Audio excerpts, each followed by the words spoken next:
Allez, on va s'intéresser aux places de stationnement en ville. Et oui, tout le monde n'a pas la chance d'avoir son propre petit parking en bas de chez soi, dans un box ou pas. Et donc certains ont recours à ce qu'on appelle au tarif résidentiel. Bonjour Émilie. Bonjour David.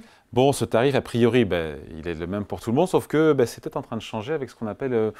c'est une tarification solidaire? Alors la tarification solidaire, effectivement, parce que figurez-vous que certaines villes proposent désormais un tarif moins cher pour leurs habitants les plus modestes. Alors la première à se lancer a été Nantes l'année dernière avec un abonnement minoré, tout comme Chambéry et Lille.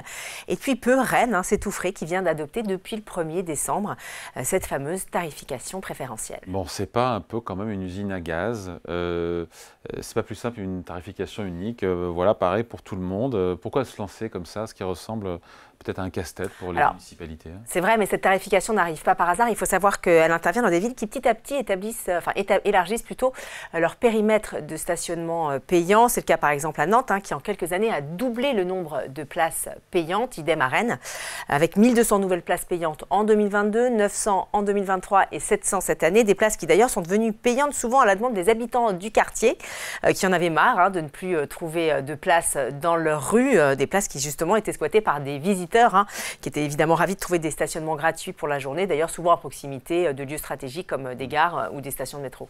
Donc on l'imagine, l'idée pour les municipalités, c'est quelque part de trouver des nouvelles sources de financement, satisfaire les riverains, encore que du jour au lendemain, un stationnement gratuit qui devient payant, pas sûr que les habitants s'y retrouvent, non? Oui, alors c'est vrai que 3, 4, 5 euros la semaine, pour certains, c'est assez indolore. En revanche, pour d'autres qui ont du mal à boucler les fins de mois, c'est vrai que ça peut être assez mal vécu. Et c'est justement pour les aider que les municipalités proposent donc ces fameux tarifs préférentiels.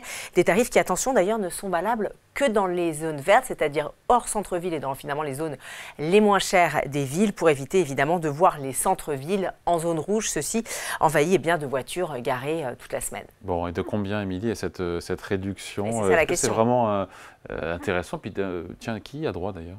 Alors c'est pas mal du tout, la réduction. À Rennes, comptait entre 50 et 85% de ristourne par rapport au tarif résidentiel habituel. Alors pour vous donner un exemple assez parlant, un couple avec 2 enfants qui gagne moins de 2300 € par mois ne paye plus que 2 € par mois contre 14 € pour les abonnés classiques. Et puis pour en bénéficier, c'est assez simple, il suffit en fait d'être déjà en possession d'une carte de tarif réduit pour les transports ou l'accès aux activités culturelles ou sportives de la ville.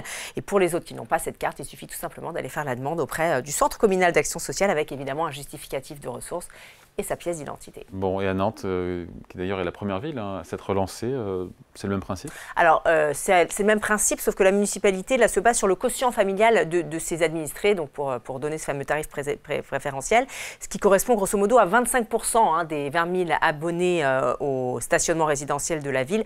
Côté tarif, c'est aussi très intéressant, les réductions vont de 50 à 85% avec 4 déclinaisons de prix en fonction des ressources, des prix qui vont de 18 à 126 € par an, contre 180 € pour la tarification normale. Et puis Nantes avait d'ailleurs voulu pratiquer cette tarification dans ses parkings souterrains, mais elle a été bloquée à cause d'obstacles juridiques. Grosso modo, la loi n'autorise ce type de réduction que pour les résidents, pas pour les clients. Et évidemment, les utilisateurs de parking sont considérés comme des clients. Bon, au-delà de ce coup de pouce pour les foyers modestes, est-ce que cette nouvelle tarification, est-ce que ça permet aux municipalités de verdir un peu leur image? Oui, c'est vrai qu'au-delà de l'aspect social, il y a aussi tout un volet évidemment environnemental, car l'objectif c'est aussi de laisser ce modèle du tout voiture dans des villes où l'air devient de plus en plus irrespirable avec un trafic qui explose. Ça concerne évidemment les gens qui viennent de l'extérieur, pas les riverains, donc c'est des personnes qui viennent à la journée pour travailler par exemple et qui n'ont vraiment pas intérêt à venir se garer dans ces zones résidentielles tant le tarif pour eux est exorbitant. Les automobilistes sont ainsi incités donc à emprunter des transports en commun s'ils le peuvent, ou à laisser leur voiture, pourquoi pas, dans des parkings relais pour ensuite rejoindre les transports publics. Un modèle en tout cas qui est appelé à se développer dans un nombre croissant de villes. Et cette tarification solidaire pourrait bien être un excellent outil pour y parvenir. Allez, merci Émilie. Merci David.